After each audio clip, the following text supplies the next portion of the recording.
जब मनुष्य की आयु पूरी होती है तब यमदूत अदृश्य रूप से उसके समीप आते हैं और जैसे ही अंतिम प्राण निकलता है आत्मा शरीर से अलग हो जाती है।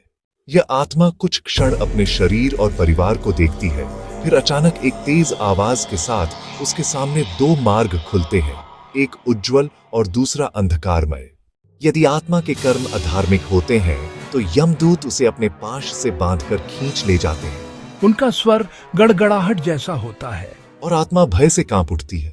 आत्मा सबसे पहले वैतरणी नदी के किनारे पहुंचती है, जहां उसके पापों का भार उसे नदी में डुबो देता है। यह नदी खून, मल और अग्नि से भरी होती है। यमदूत आत्मा को पापों की याद दिलाते हैं। हर अपराध के साथ नदी और गहरी होती जाती है।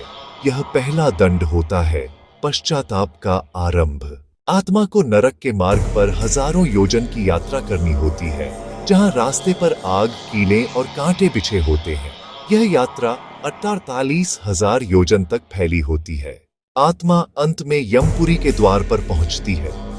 यहाँ दो प्रहरी खड़े रहते हैं, चित्रगुप्त और धर्मराज के दूत। वे आत्मा के कर्मों का लेखा देखते हैं। चित्रगुप्त आत्मा को उसके सारे कर्म दिखाते हैं, हर झूठ, हर पाप, हर अच्छाई। फिर न्याय का निर्णय यमराज के समक्ष रखा जाता है। यमराज आत्मा से कहते हैं, हे जीव, तूने जैसा कर्म किया वैसा ही फल पाएगा। और फिर चित्रगुप्त के अनुसार उसे नरक या स्वर्ग भेजा जाता है। जो आत्मा पापी होती है वह 28 नरकों में से एक की ओर जाती है, जहां उसे उसके कर्मों के अनुसार दंड मिलता है। और जो आत्मा धर्म, दया और सत्य के मार्ग पर चली होती है उसे देवदूत स्वर्ग लोक की ओर ले जाते हैं।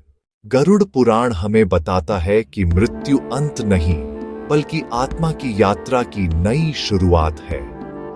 कर्म ही हमारा सच्चा साथी है और धर्म ही हमारा रक्षक।